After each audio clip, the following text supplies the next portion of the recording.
This would be Fire Part 2, being the remembrances of insect brain.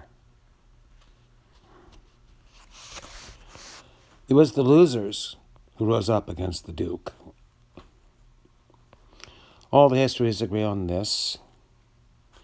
The punk rockers never had any stomach for a fight. Perhaps they always knew they were transitory and terminal, like the coma before death. What did it matter who barked the orders in the sepulchral chambers of intensive care? Their own music had taught them that power is always in other hands. The only order they saw in the universe took the form of conspiracy, intricate, merciless machines that made money behind closed doors in other buildings where punks couldn't even get past the security guard. The Duke's orders were at least clear and easy to follow. He wanted obedient customers. He set the price. Humiliation was always part of it. Every punk had to answer to the name faggot. One that didn't got a broken bottle twisted in his face, and a hammer popped almost delicately into his larynx. It took him 35 hours to die, blind and screaming silently through a crushed throat.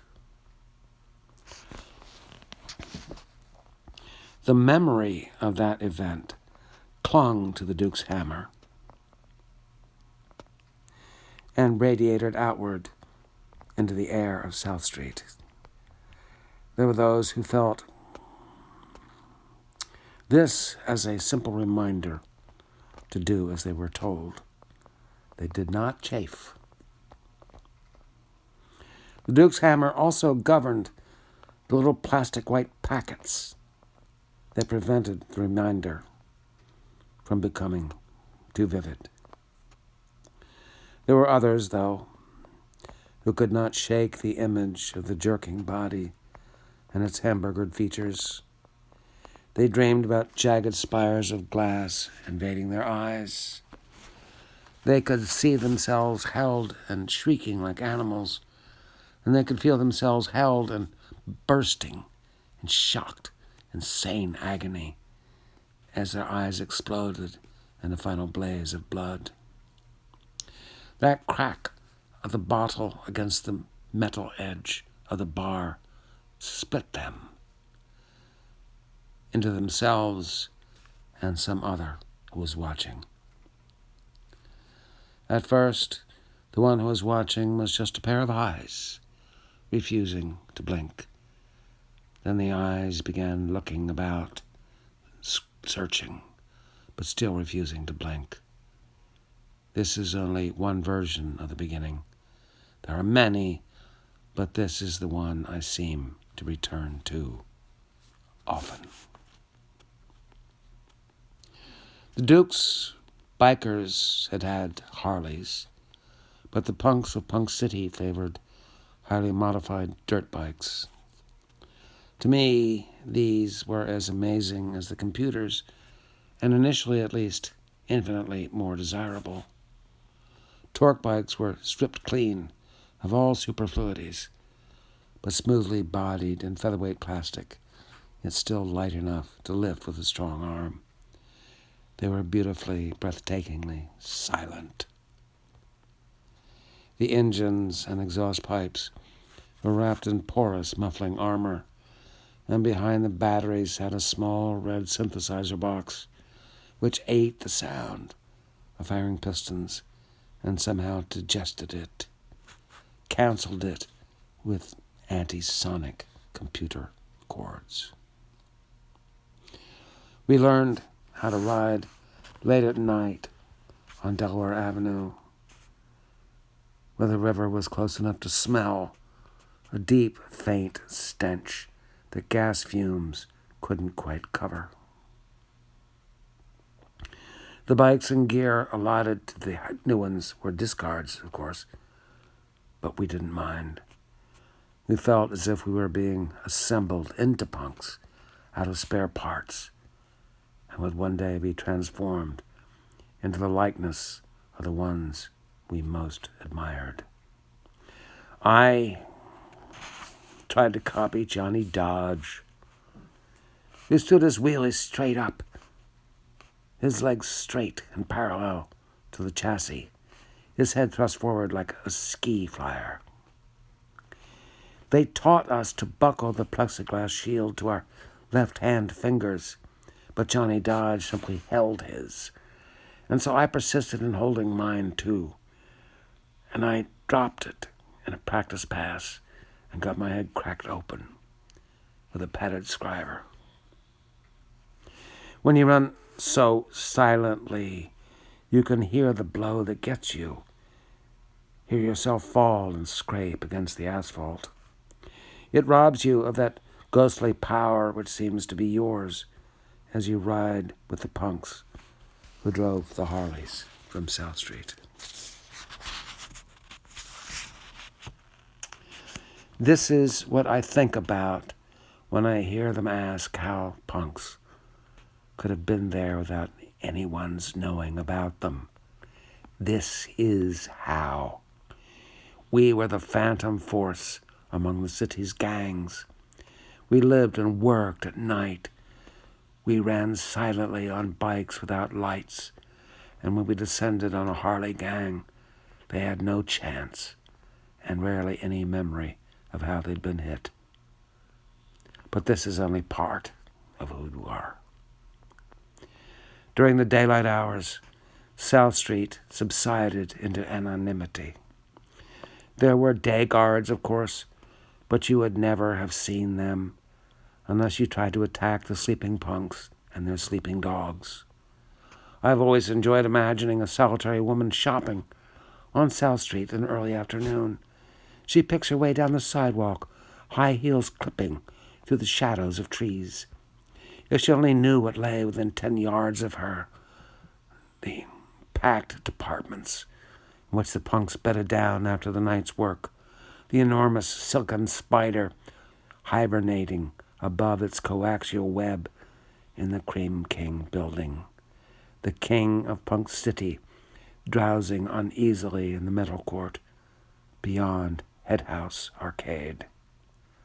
But she does not know. And if we asked her today, she would swear that there were no punk riders, no punk rider kingdom on South Street, then or ever.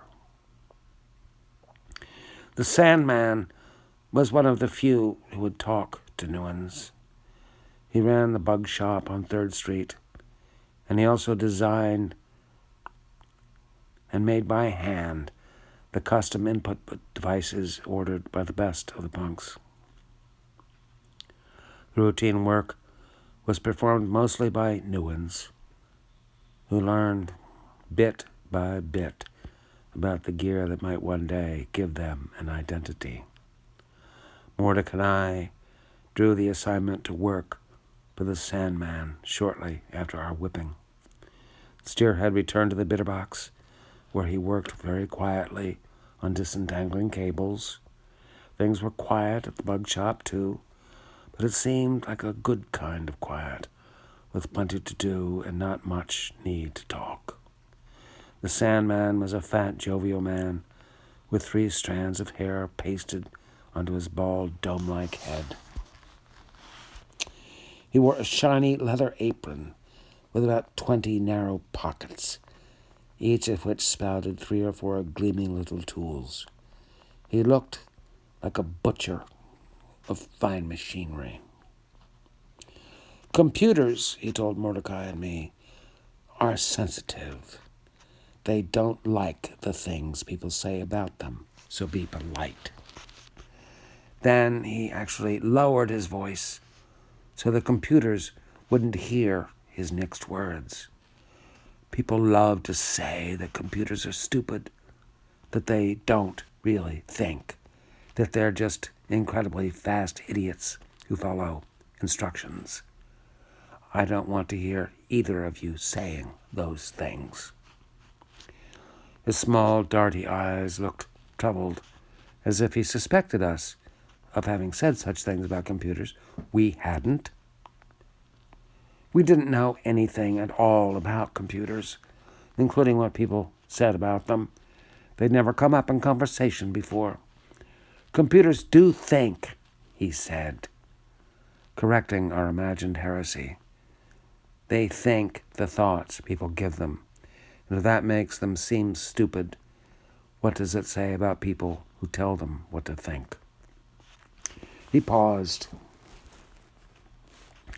convinced of having demolished our resistance, but determined to receive the expected concessionary reply. After a spell of intense mental effort, Mordecai said, I don't know. The Sandman sighed. It says that most people who think they know something about computers are stupid. Oh, said Mordecai, brightening.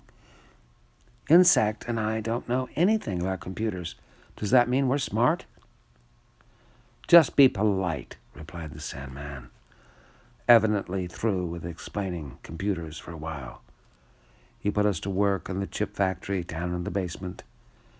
That's where I met Jody Legg. She was a pretty, garrulous girl who, despite her name, seemed unaware that her legs were heart-stoppingly lovely.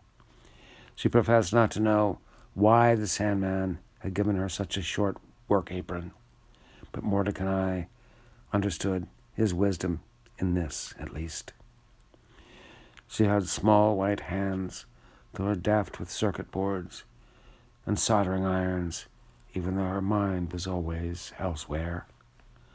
Her dream was to be in a band and spend a lot of time in the vicinity of St. Nuke. I know he's not handsome, she said, but looks aren't everything to a girl, you know.